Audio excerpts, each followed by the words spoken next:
माननीय निशिकांत दुबे जी।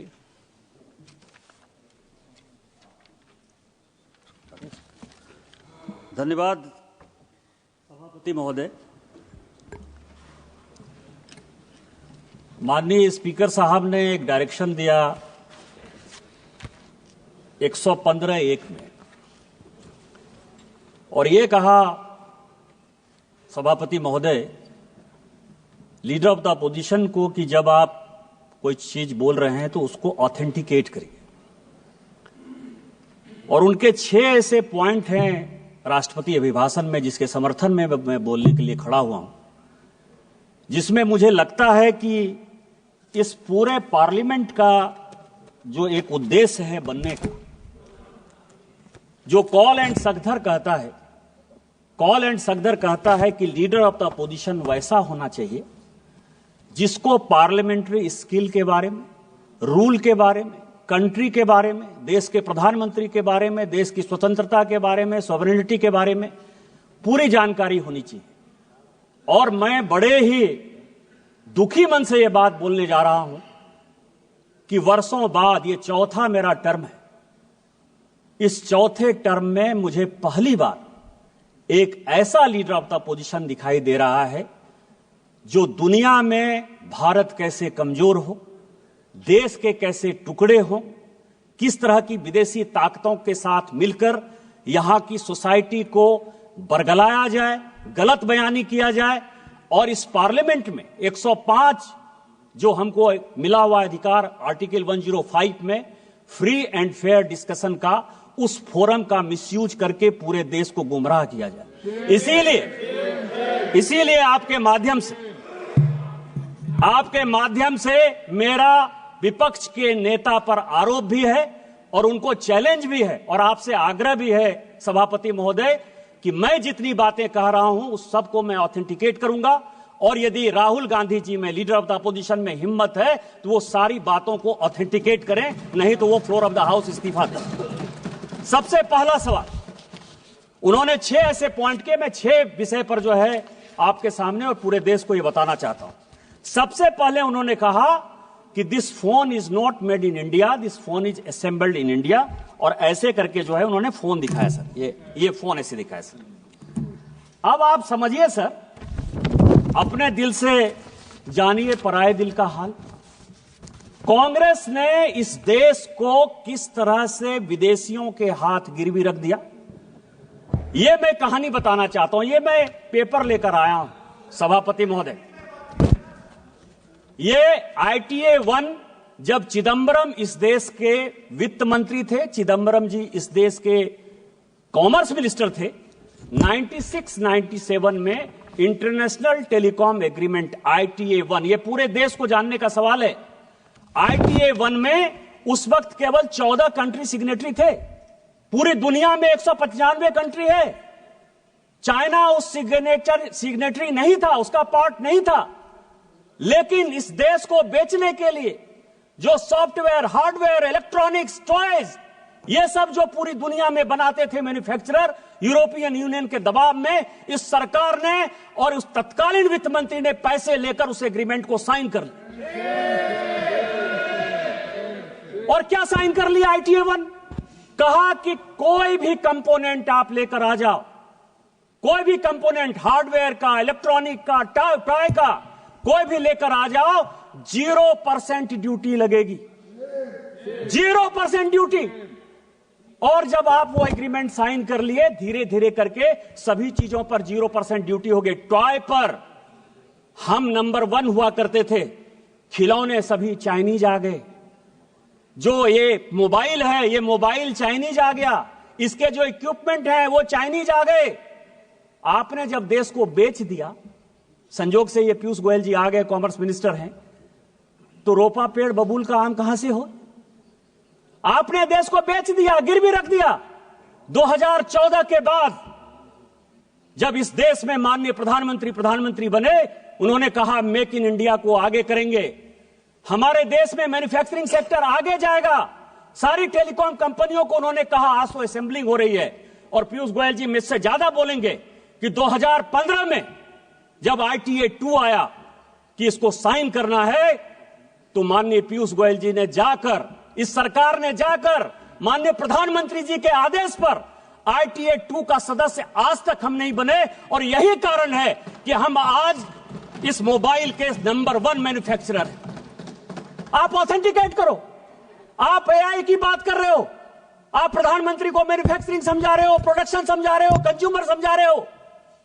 आपने जो देश को गिरवी रखा, आपने जो देश को बेचा, यदि आपके पास प्रमाण है कि माननीय प्रधानमंत्री जी ने यहां के मैन्युफैक्चरिंग सेक्टर को नहीं बढ़ाया, चाइना को उन्होंने बैन नहीं किया, आज चाइना को कंपटीशन यदि हम नहीं दे रहे हैं, तो आप ऑथेंटिकेट करो, नहीं तो आप देश से माफी मांगो कि आपने माननीय प्रधानमंत्री जी के इमेज को खराब किया।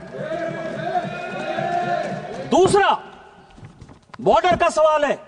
फिर मैं कहूंगा सर, मैं कई एक किताब कोट करके आया, उन्होंने कहा बॉर्डर में चाइना जो है लेके चला गया। वैसे राजीव रंजन सिंह जी मुझे बहुत कह रहे थे कि चौकीदार वाला बात कहा और सुप्रीम कोर्ट के जजमेंट से जो है भाग गया। ऐसे ही भगौड़ा है, झूठ बोलने की आदत है, कभी झूठ बोल दिया और कहीं दबाव आ गया तो वापस चले जाते हैं। लेकिन इस देश के बॉर्डर और सैनिकों के लिए बहुत इंपॉर्टेंट बात है। क्या बात कहा उन्होंने सर?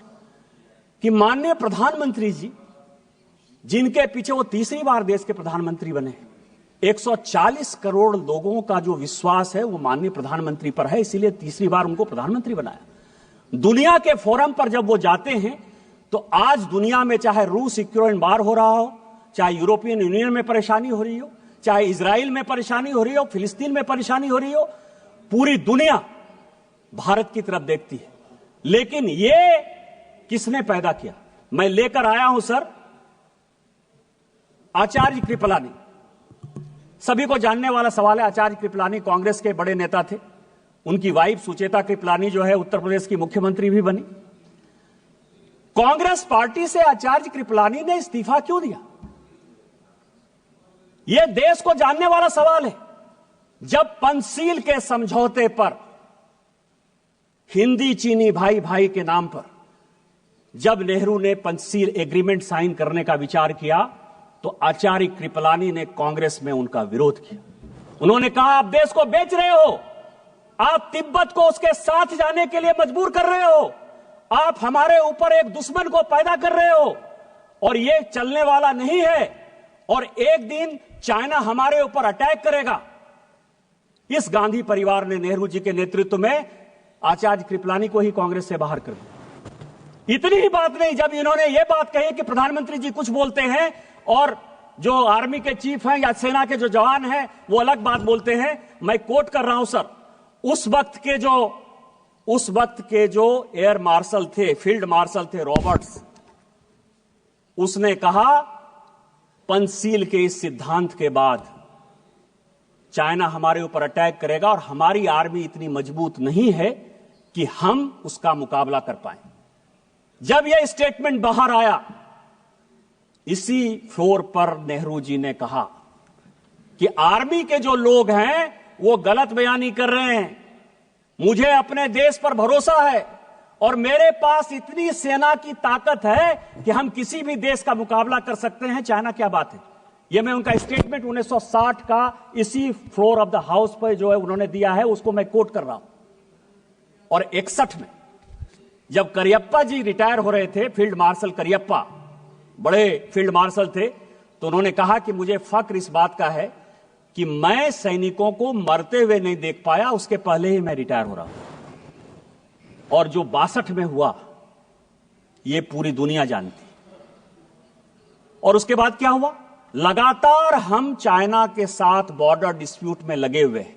और मैं एक पेपर लेकर आया हूं सर कि 1981 में राहुल गांधी जी की दादी इंदिरा गांधी जी ने एक एग्रीमेंट साइन किया और उस एग्रीमेंट को साइन किया उस वक्त के चाइना के जो वित्त मंत्री थे, फॉरेन मिनिस्टर थे, आर्मी डिफेंस मिनिस्टर थे, हुआंग हुआ और इंदिरा गांधी के बीच में 1981 में समझौता हुआ।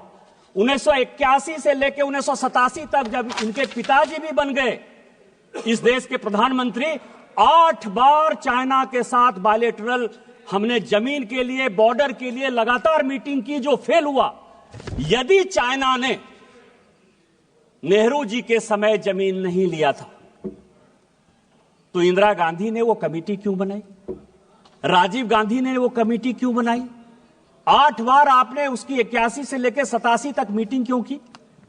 आप चाइना को पूरा का पूरा अक्साई चीन से लेकर पाकिस्तान जो आपने बनाया उस पर नहीं जाता।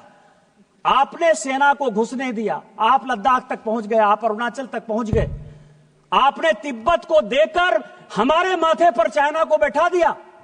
आज माननीय प्रधानमंत्री जी के कारण एक बॉर्डर का डिस्प्यूट रिजॉल्व होता हुआ नजर आ रहा है। माननीय जयशंकर जी ने यही बयान दिया कि वो हमारे साथ बायलैटरल टॉक में है और जहां जो लाइन ऑफ एक्चुअल कंट्रोल था वहां पर दोनों सेना चली गई है।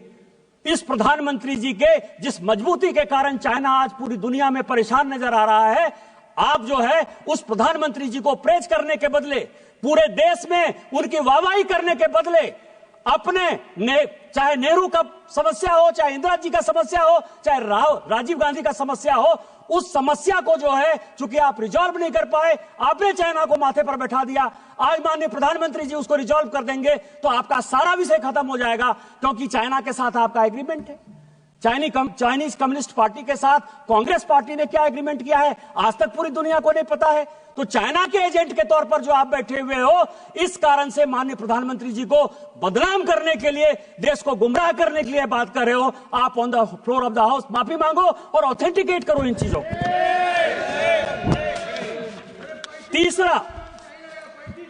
तीसरा बात उन्होंने कहा सर जयशंकर जी के बारे में, अमेरिका के बारे में, कि हम जो है, जयशंकर जी लगातार जाते रहे कि माननीय प्रधानमंत्री जी कैसे जो है ट्रंप से मिलेंगे।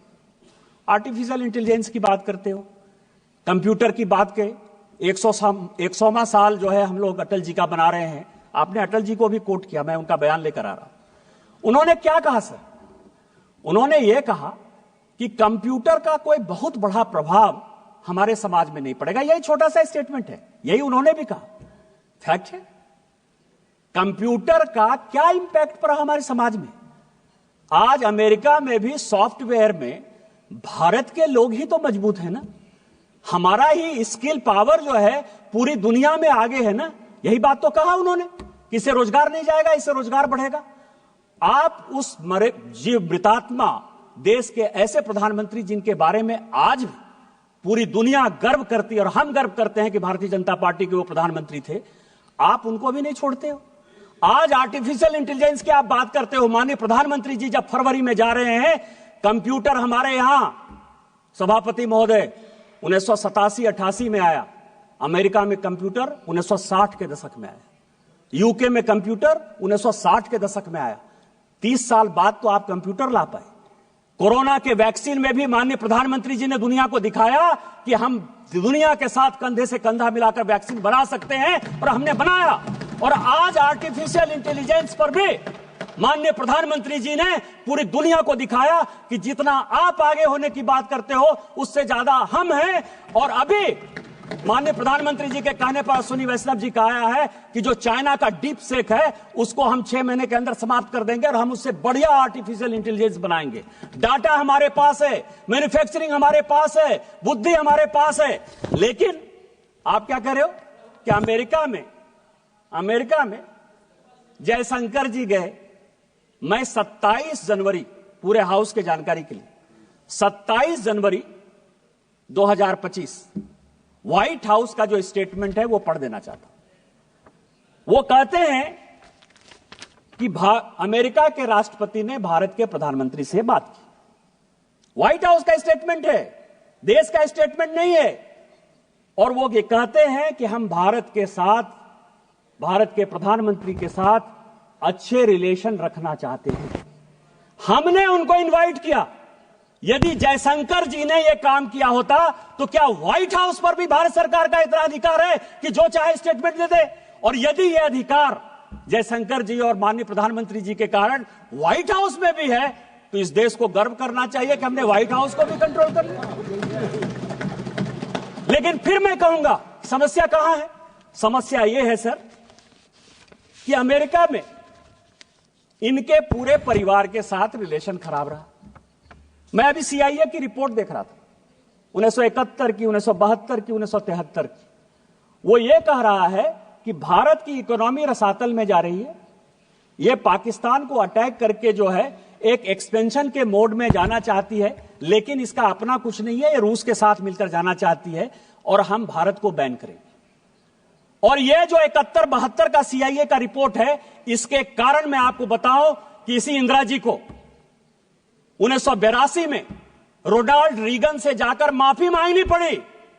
आप उस परिवार के आदमी हो, वो देश के प्रधानमंत्री, मैं नहीं बोलना चाहता था, मुंह नहीं खुलवाना चाहता था मैं, लेकिन 1982 में इंदिरा जी ने अमेरिका जाकर रोनाल्ड रीगन से माफी मांगी कि जो हो गया सो हो गया, हमको माफ कर दीजिए। और हम देश को, एक वो देश था और आज माननीय प्रधानमंत्री जी के नेतृत्व में यह देश है कि ट्रंप खुद से फोन करते हैं और ट्रंप व्हाइट हाउस में पूरा बताते हैं कि हमने उनको बुलाया है, हम उनके साथ अच्छा रिलेशन रखना चाहते हैं।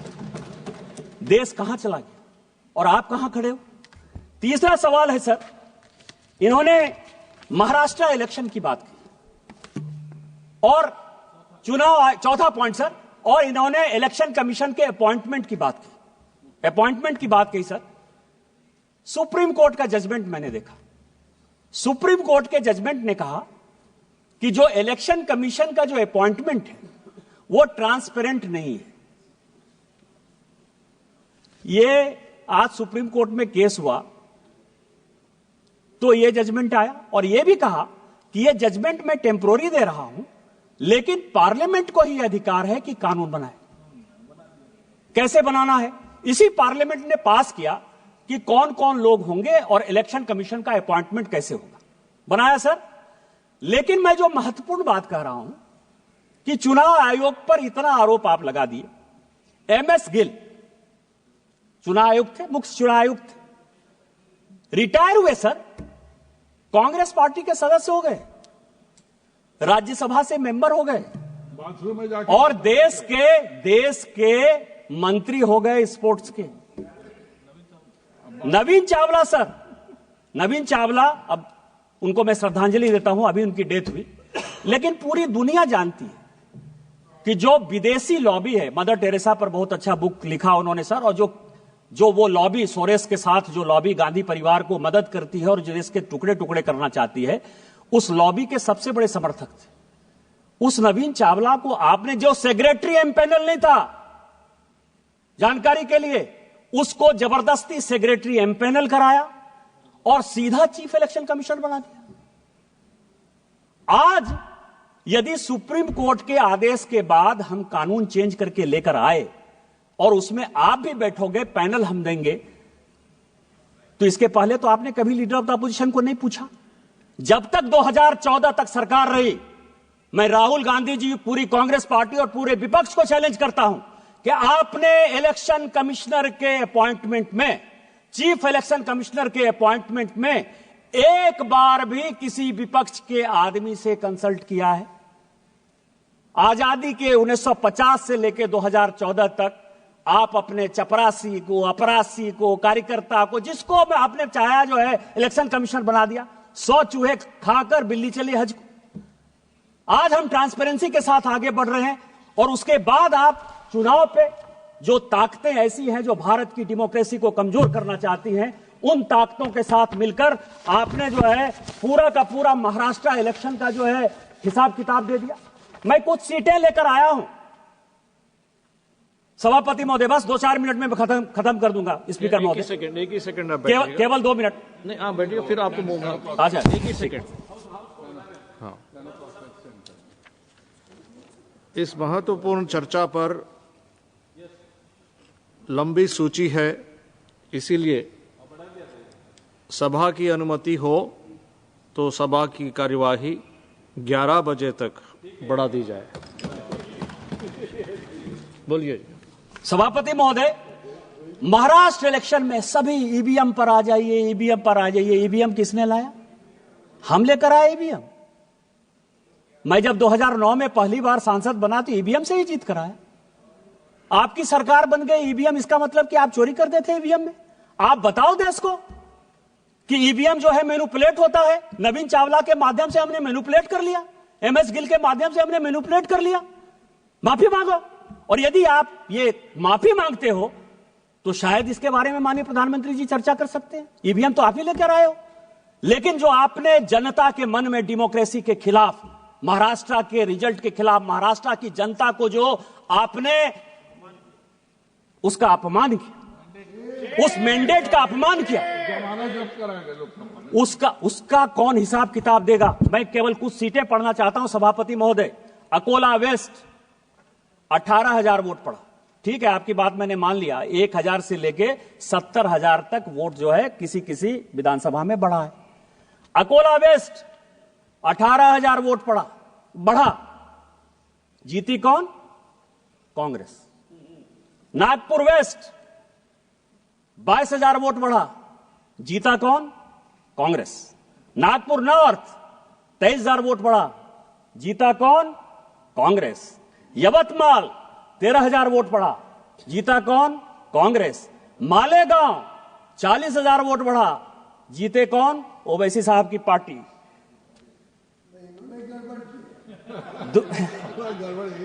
धानुआ 17,000 वोट बढ़ा, सीपीएम। भिवंडी 40,000 वोट बढ़ा, समाजवादी पार्टी। और मुंबई नॉर्थ 41,000 वोट बढ़ा, NCP Sharad Pawar. Kindly conclude sir. आप ये समझें, ये विधानसभा वाइज सभी पॉलिटिकल पार्टी चुनाव जीती है सर। आप किस तरह की बातें करते हो? हम लोकसभा में वहां कम सीटें लाए तो उछलने लगे कि जनता आपके खिलाफ है। और आज जो है, हम जब जीत गए तो आप जो है जनता को गुमराह कर रहे हो इस डेमोक्रेसी के खिलाफ, इलेक्शन कमीशन के खिलाफ। और जो टुकड़े टुकड़े गैंग के आप सरदार हो, उस टुकड़े टुकड़े गैंग में इस देश को टुकड़े टुकड़े करने की जो साजिश है वो आप कर रहे हो। आप ऑथेंटिकेट करो कि आपने जो है गलती की और आप जो है गलत बात बोल रहे हो। इसके बाद सर लास्ट पॉइंट एक और बस अंतिम पॉइंट सर, कि जातिगत जनगणना हो, ओबीसी को अधिकार मिले, एससी को अधिकार मिले, एसटी को अधिकार मिले, इससे कोई भी आदमी परहेज नहीं करता है सर। उस तेलंगाना का ही जो जनगणना आया है हाउस के लिए, 54% पर, जो माननीय प्रधानमंत्री जी ने यहां कहा, और यह देश को जानने वाला सवाल है, खासकर पिछड़ों को और अति पिछड़ों को जानने का सवाल है। इस देश में 27% रिजर्वेशन इसलिए मिला है कि ओबीसी का पॉपुलेशन 54%। आज जो तेलंगाना की रिपोर्ट आई, जो आपका भी राज्य बगल का पड़ोसी राज्य है सर, वो कह रहा है कि 46% ओबीसी। क्या होगा? और उसमें क्या कर रहे हैं? वो मुसलमानों को जोड़ दे रहे हैं। ओबीसी में वो मुसलमानों को जोड़ रहे हैं।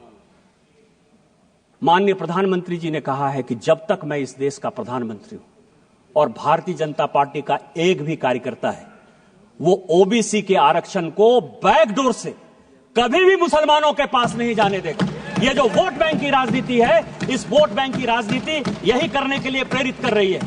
पिछड़ा, जिस पिछड़े की बात कर रहे हो, उस पिछड़े का सबसे बड़ा नेतृत्व करता माननीय प्रधानमंत्री खुद सामने बैठे थे। ये आपको दिखाई नहीं दिया कि ओबीसी इस देश का प्रधानमंत्री है? अरे उस आदमी को तो मनमोहन सिंह जी की अभी डेथ हुई है ललन जी, उनको वो भी नहीं दिखाया कि माइनॉरिटी के आधार पर 10 साल मनमोहन सिंह जी एक माइनॉरिटी इस देश के प्रधानमंत्री थे। द्रौपदी मुर्मू शेड्यूल ट्राइब महिला इस देश की राष्ट्रपति है। रामनाथ कोविंद शेड्यूल कास्ट इस देश के राष्ट्रपति हुए। आप किस तरह की बातें करते हो? आप बिजनेसमैन की बात करते हो। आज ही बड़ा बड़ा अखबार में तुलसी तांती का जो है एड छपा है। तुलसी तांती कौन है? शेड्यूल कास्ट नहीं है, टाटा माइनॉरिटी नहीं है, पारसी नहीं है, अडानी जी जैन नहीं है, वेदांता के अनिल अग्रवाल साहब जो है वो ओबीसी नहीं है, क्योंकि हमारे राज्य से आते हैं, वहां तो मारवाड़ी भी ओबीसी है। किस तरह की बातें कर रहे हैं? इस आदमी को ना कुछ आता है ना पता है। जो इसको लिखने वाले स्क्रिप्ट राइटर हैं वो भी किस बियाबान में रहते हैं, क्योंकि इटली से जब लिखवा के आओगे, सोरोस से जब लिखवा के आओगे, तो इस देश को टुकड़े कैसे किया जाए, इसके अलावा आपके पास कोई नहीं विषय है। मैं कंक्लूड करते हुए सभापति महोदय, आपके माध्यम से यह आग्रह करता हूं कि इस 6 पॉइंट के बारे में वो ऑथेंटिकेट करें, नहीं तो स्पीकर के डायरेक्शन के खिलाफ उनके ऊपर प्रिविलेज हो और उनको जो है इस पार्लियामेंट से बाहर करिए, तभी ये देश बचेगा। आपने मुझे मौका दिया। इन्हीं शब्दों के साथ जय हिंद जय भारत। माननीय मंत्री जी श्री किरेन रिजिजू जी। सर आज